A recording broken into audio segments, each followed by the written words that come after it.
let's read the story Baba Yaga.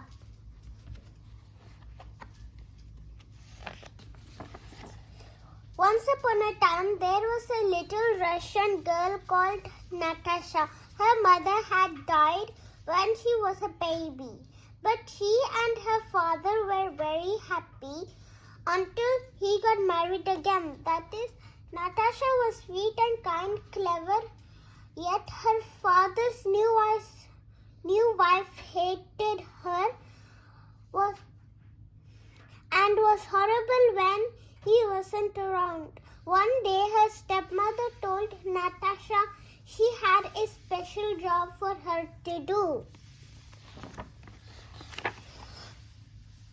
I need to borrow a needle and thread from my sister, said the stepmother with a wicked grin. Off you go now.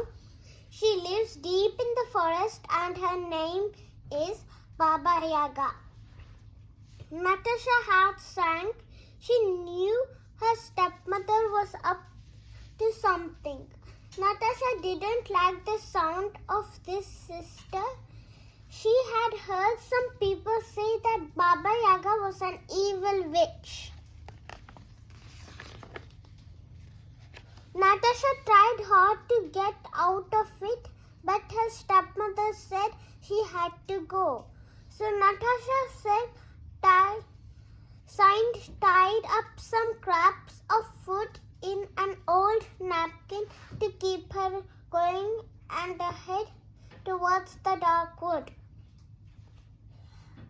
I have a bad feeling about this, she muttered as she walked along. She walked across the field and into the forest and came at last to a clearing. There she saw the strange sight, a hut standing on giant chicken legs. Natasha opened the gate and it squeaked almost as if it was in pain. Why, you poor old thing, she said, and gave it some oil from the can she found nearby. The next big scary dog rolled at her. She calmed him down with some food from her napkin and some kind words. Then Baba Yaga herself appeared.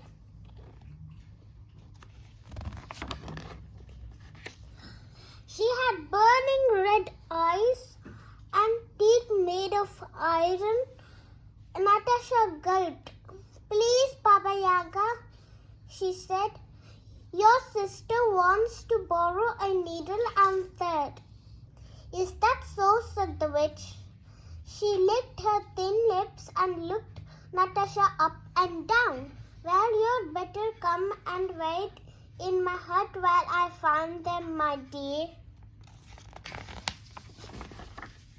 Baba Yaga whistled and the hut came running over. Natasha climbed up nervously and stood in the gloom. She only light came from a big iron stove in the corner. Make yourself at home, said Baba Yaga with a wicked smile. I'll be back in a moment. It's getting late. Perhaps you'd like to stay for dinner.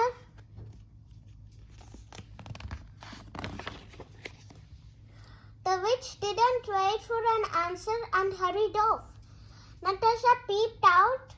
She saw Baba Yaga wasn't looking for needle and thread at all. She was fetching wood for the stove. You do realize you're the only item on the menu, don't you? Hissed a soft voice behind Natasha. Baba Yaga just loves to eat sweet little girls.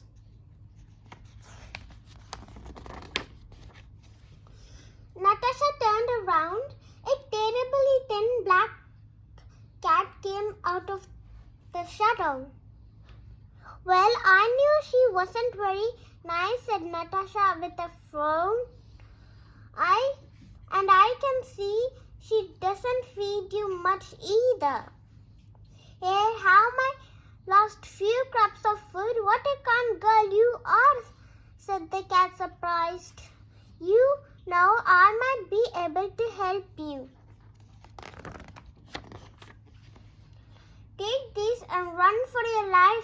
cat, he gave her a towel and a comb and a small stone.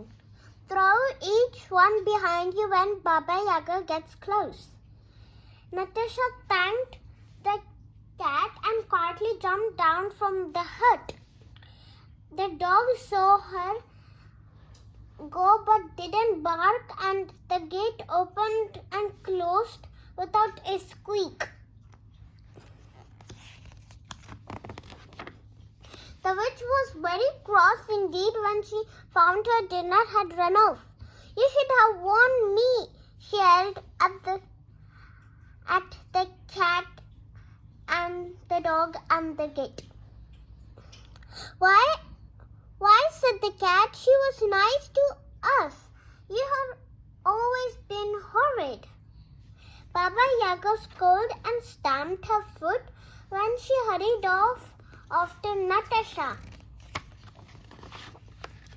Natasha ran down the forest path as fast as she could go. Soon she noticed all little forest creatures overtaking her. Baba Yaga wasn't far behind. "You might as well give up now, Elder Witch. You won't get away." Natasha kept running, but Baba Yaga was on the point of catching her.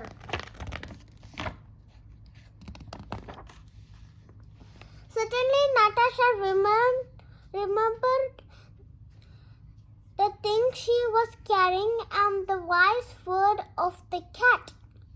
She threw a towel behind her, and it turned into a raging river between her and the witch.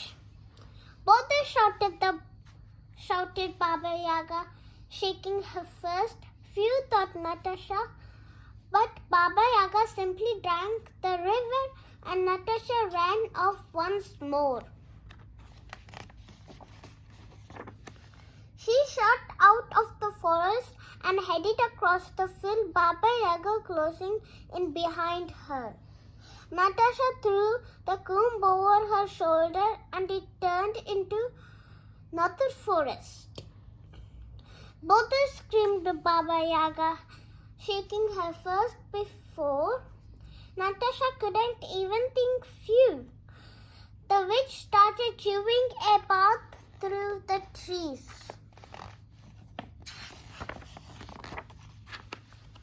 Baba Yaga kept on coming, and Natasha knew they only had one chance left. The witch was almost on top of her when she threw the small stone. And this time Baba Yaga was beaten. The stone turned into a mountain. "Serve you right," said Natasha with a smile. Then she headed for home.